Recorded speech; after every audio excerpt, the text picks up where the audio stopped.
Si Jose Rizal, isang bayaning pangbansa ng Pilipinas.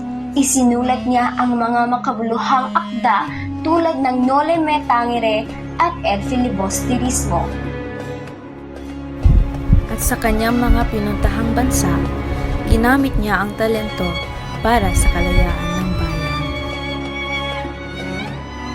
Sa mistiso nitong mukha, maraming mga kababaihan na humumangit sa kanyang abilidad at talento na naganap bilang isang binata.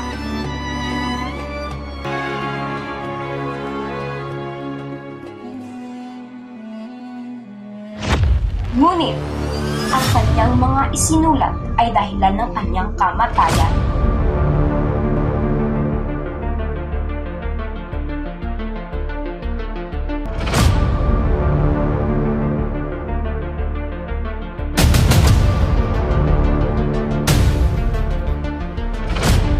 Sabay natin punitin ang sedula!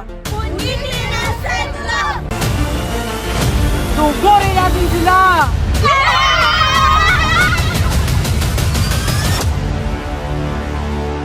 Consumatum est.